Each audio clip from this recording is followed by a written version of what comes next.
मुख्यमंत्री देवेंद्र फडणवीसांकडून आज 100 दिवसांच्या नियोजन आराखड्यासंदर्भात बैठक. आगामी 100 दिवसांचा रोडमॅप बनवण्याच्या अधिकाऱ्यांना सूचना. प्रभारी रवींद्र चव्हाणांकडून आढावा घेण्यास सुरुवात. विधानसभेनंतर स्थानिक स्वराज्य संस्थांच्या निवडणुकीसाठी भाजप सज्ज. सदस्य नोंदणीच्या माध्यमातून 1.5 कोटी लोकांना पक्षासोबत जोडण्याचं भाजपचं उद्दिष्ट. अजित पवारांच्या राष्ट्रवादीचे आमदार चेतन तुपेंनी शरद पवारांची भेट घेतली. रयत शिक्षण संस्थेच्या कामासंदर्भात पवारांची भेट घेतल्याची चेतन तुपेंची माहिती. मुंबई महापालिकेतील प्रशासकाच्या कारभाराला 7 मार्चला 3 वर्ष पूर्ण होत आहेत. तेव्हा 7 मार्चपूर्वी मुंबईसह राज्यातील सगळ्या महापालिकांच्या निवडणुका घ्या. सपाचे आमदार रईस शेख यांची शिंदे फडणवीसांकडे पत्राद्वारे मागणी. मुंबई महापालिकेची निवडणूक समाजवादी पक्ष स्वबळावर लढणार. सपाचे महाराष्ट्र प्रदेशाध्यक्ष अबू आझमींची घोषणा. महाविकास आघाडीनं धर्मनिरपेक्ष तत्वांना तिलांजली दिल्याचीही टीका. वाल्मिक कराडचं शेवटचं लोकेशन उज्जैनमध्ये. वाल्मिक कराडचा मोबाईल 13 डिसेंबरपर्यंत सुरूच होता. त्यानंतर त्याचा मोबाईल बंद झाल्याची सूत्रांची माहिती. बीड सरपंच हत्या प्रकरणात घडामोडींना वेग. वाल्मिक कराड आज शरण येण्याची शक्यता.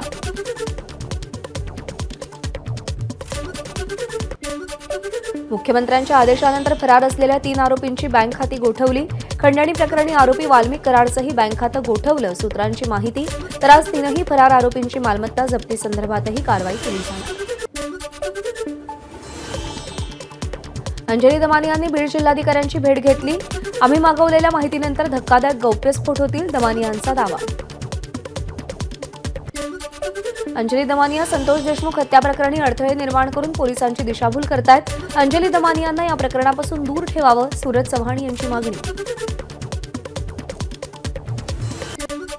धनंजय मुंडेंबाबत पक्ष जी भूमिका घेईल ती मान्य असेल. बीडमधील सरपंच हत्येच्या घटनेबाबत विचारलं असता सहकार मंत्री बाबासाहेब पाटील यांची प्रतिक्रिया. ओबीसी म्हणून धनंजय मुंडेंना टार्गेट करू नये, अन्यथा आम्ही आंदोलन करू. राष्ट्रीय ओबीसी महासंघाचे अध्यक्ष बबनराव तायवाडेंचा इशारा. रामदास आठवलेंनी संतोष देशमुख यांच्या कुटुंबियांची सांत्वनपर भेट घेतली. मस्साजोग इथे जात आठवलेंकडून देशमुख कुटुंबियांचं सांत्वन. केरळ म्हणजे पाकिस्तान, म्हणूनच प्रियंका गांधी तिथून निवडून येतात. मंत्री नितेश राणेंचं वादग्रस्त वक्तव्य. अफजल खानाच्या वधाचे फोटो लावू नका असं सांगण्यात आल्याचा नितेश राणेंचा दावा. मात्र अफजल खान वधाचे फोटो इथे नाही तर पाकिस्तानात जाऊन लावायचे का, नितेश राणेंचा सवाल. शालेय शिक्षण मंत्री दादा भुसे आज पदभार स्वीकारणार. पदग्रहण सोहळ्यामध्ये नाशिकचे 50 शालेय विद्यार्थी सहभागी होणार. दादा भुसेंसोबत विद्यार्थीही बसमधून मुंबईच्या दिशेनं रवाना. अकोला जिल्हा परिषद सदस्यासह 11 जणांचं निलंबन.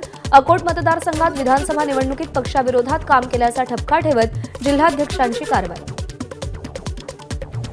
एसटी महामंडळातील एलएनजी प्रकल्पासंदर्भात करार केलेल्या कंपनीची मुख्यमंत्र्यांकडे तक्रार. मागच्या 2.5 वर्षांपासून एलएनजी प्रकल्पासंदर्भात एसटी महामंडळाचे अधिकारी सहकार्य करत नसल्याचा आरोप. मुख्यमंत्री आज बैठक घेणार. भिवंडीतील वाहतूक कोंडीचा भिवंडीचे खासदार सुरेश म्हात्रे यांनाही फटका. मुंबई नाशिक महामार्गावर पडघा टोल नाक्याजवळ प्रशासनाला धारेवर धरत सुरेश म्हात्रेंनी वाहतूक कोंडी सुरळीत केली.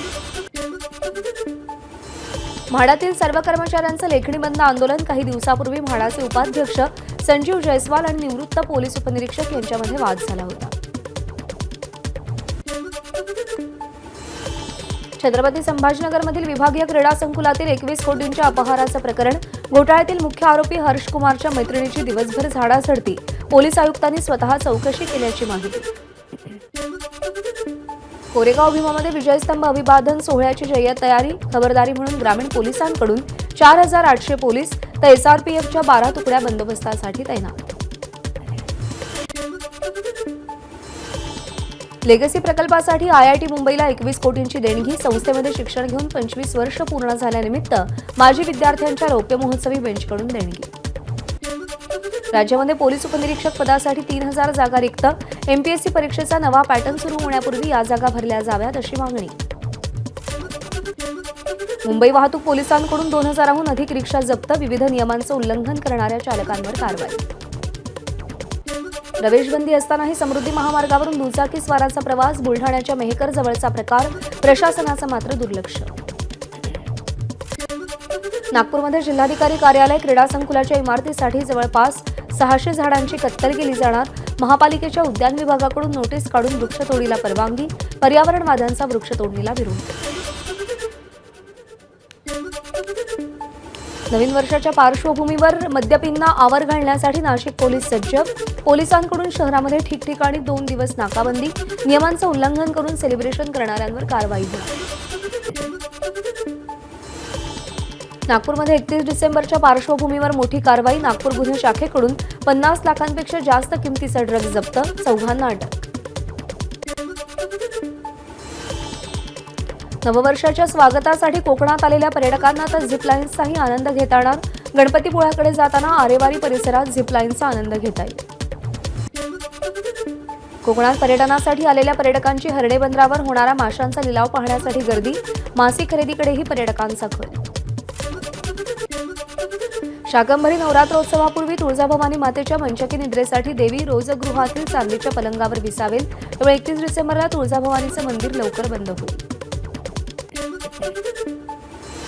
नाशिकातील सप्तशृंगी देवीचं मंदिर 2 जानेवारीपर्यंत 24 तास खुलं राहणार. नववर्षानिमित्त होणारी भाविकांची गर्दी लक्षात घेता मंदिर प्रशासनाचा निर्णय. सोमवती अमावास्येनिमित्त शनी शिंगणापूरमध्ये सकाळपासूनच भाविकांची गर्दी. देशाच्या कानाकोपऱ्यातून भाविक शनी शिंगणापूरमध्ये दाखल. सोमवती अमावास्येनिमित्त जेजुरी गडावर खंडेरायाच्या दर्शनासाठी भाविकांची गर्दी. यात्रेनिमित्त लाखो भाविक जेजुरीत दर्शनासाठी दाखल. सोमवती अमावास्येच्या पार्श्वभूमीवर नाशिकच्या रामकुंड परिसरात भाविकांची गर्दी. वर्षातील शेवटची सोमवती अमावास्या असल्यानं या अमावास्येला विशेष महत्त्व. राज्यामध्ये तुरळक ठिकाणी वादळी पावसासह गारपीट. त्यामुळे ढगाळ हवामानामुळे किमान तापमानात वाढ. राज्यात थंडी कायम. अहिल्यानगर शहरासह परिसरामध्ये दाट धुक्याची चादर. धुक्यामुळे पिकांवर परिणाम होण्याची शक्यता. धुळ्याच्या साक्री तालुक्यातील पिंपळनेरमधील लक्ष्मी अॅग्रो इंडस्ट्रीतून चोरट्यांनी शेतीउपयोगी अवजारं लंपास केली. जवळपास 6 लाखांचा मुद्देमाल चोरीला. भंडाऱ्यात भाजीपाल्याची आवक वाढल्यानं सगळ्याच शेतीमालाचे भाव गडगडले. किरकोळ बाजारात भाजीपाल्याच्या दरामध्ये 50% घसरण. दर कोसळल्यानं शेतकरी चिंतेत. शेतीमालाला दर द्या नाहीतर लग्नासाठी मुलगी शोधून द्या. हातात बॅनर घेऊन अनोखं आंदोलन करत भंडाऱ्यातील तरुणाची मुख्यमंत्र्यांकडे मागणी. रायगड जिल्ह्यातील तळी येथील दरडग्रस्त कुटुंब अजूनही घरापासून वंचित. तात्पुरता निवारा म्हणून दिलेल्या कंटेनरला भगदाड पडल्यानं नागरिकांनी विषारी जनावरांची भीती व्यक्त केली. शासनाकडे लवकरात लवकर घरं बांधून द्यावी अशी दरडग्रस्तांची मागणी. तुमच्या घरात चोरी होऊ शकते, घर सांभाळा. पोलिसांचा धाराशिवकरांना अलर्ट मेसेज. अमावास्येनिमित्त धाराशिवमध्ये घरातील सर्वजण शेतात जाऊन जेवण्याची परंपरा. शेतात जाण्यापूर्वी कोणाला तरी घरी ठेवण्याचं आवाहन. भंडाऱ्याच्या मध्ये नर्सेसकडून वसतिगृहाची साफसफाई. नर्सिंग वसतिगृहातला धक्कादायक प्रकार समोर. आरोग्य उपसंचालकांनी चौकशीचे आदेश दिले. पालघर शहरामध्ये एका 8 वर्षाच्या मुलीचा विनयभंग. 54 वर्षीय किराणामाल दुकानदारानं विनयभंग केल्याचं समोर. पॉक्सो अंतर्गत गुन्हा दाखल. म्हाडाचे उपाध्यक्ष संजीव जयस्वाल यांच्याकडून निवृत्त पोलीस उपनिरीक्षकाला दालनाबाहेर मारहाण. पुनर्विकासात गेलेल्या घराचं भाडं न मिळाल्यानं जाब विचारायला गेले असता मारहाण. गुन्हा दाखल. नागपूरमध्ये हत्यासत्र थांबेना. काल भर दिवसा जरीपटका ख्रिश्चन कब्रस्तानच्या चौकीदाराची हत्या. मारेकऱ्याला पोलिसांनी ताब्यात घेतलं. कौटुंबिक वादातून मामाचा 2 भाषांवर जीवघेणा हल्ला. हल्ल्यामध्ये दोन्ही भावांचा मृत्यू. नागपूरच्या तहसील पोलीस ठाणे हद्दीतील गांधीबाग परिसरातली घटना. वाशिममध्ये तहसीलदारांनी फिल्मी स्टाईलनं पाठलाग करून अवैध वाळू वाहतूक करणारा टिप्पर पकडला. गोपनीय माहितीच्या आधारे ही कारवाई करण्यात आली. रानडुकराची शिकार करून मांस विक्री करणारे 3 जण ताब्यात. गोंदियाच्या अर्जुनी मुरगाव विभागाची कारवाई तर 2 आरोपी फरार. जळगावमधील एमआयडीसी परिसरात सिद्धिविनायक चटईच्या कारखान्याला आग. आगीमध्ये लाखो रुपयांचं नुकसान. 3 तासानंतर आगीवर नियंत्रण. हिमाचल प्रदेशातील चंबामध्ये हिमकडा तुटल्यानं धबधब्यासारखा बर्फ कोसळला. प्रशासनाकडून पर्यटकांना सतर्कतेचा इशारा. उत्तराखंडच्या चमोली जिल्ह्यात ऑरेंज अलर्ट. जास्त उंचीवर असलेल्या भागांना हिमस्खलनाचा इशारा. बर्फवृष्टीमुळे हिमाचल राज्यातील 300हून अधिक रस्ते बंद. रस्त्यांवरून बर्फ हटवण्याचं काम सुरू. श्रीनगरमध्ये बर्फवृष्टीमुळे अडचणी वाढल्या. मुघल रोड वाहतुकीसाठी बंद. हिमाचलच्या कुलूमध्ये बर्फवृष्टीत अत्यावश्यक सुविधा पुरवण्याचं प्रशासनासमोर मोठं आव्हान. पर्यटकांना रेस्क्यू करण्यासह वीज पाणी सुविधा या पुरवण्यात कसरत. किन्नौरीमध्ये मोठ्या प्रमाणात बर्फवृष्टी. रिंकांग पिओंगमध्ये प्रशासनाकडून बर्फ बाजूला करण्याचं काम सुरू. बर्फवृष्टीत प्रवास टाळण्याचं प्रशासनाचं आवाहन. केदारनाथ मंदिरावर बर्फाचा थर. मंदिराच्या परिसरात 2 ते 3 फूट बर्फ साचला. मंदिराच्या सुरक्षेसाठी आयटीबीपी आणि पोलीस तैनात. बद्रीनाथ धाममध्ये सर्वत्र बर्फाची चादर. मात्र बर्फवृष्टीमुळे बद्रीनाथ धामचे दरवाजे बंद. मल्याळम अभिनेता दिलीप शंकर याचा तिरुवनंतपुरममधल्या एका हॉटेलमध्ये मृतदेह आढळला. गेल्या 2 दिवसांपासून नॉट रिचेबल होता. इस्रोकडून आज पेडेक्स मिशनचं लॉन्चिंग. अवकाशात अंतराळयान सोडणं आणि विलग करण्याच्या क्षमतेमध्ये भारत स्वावलंबी होणार.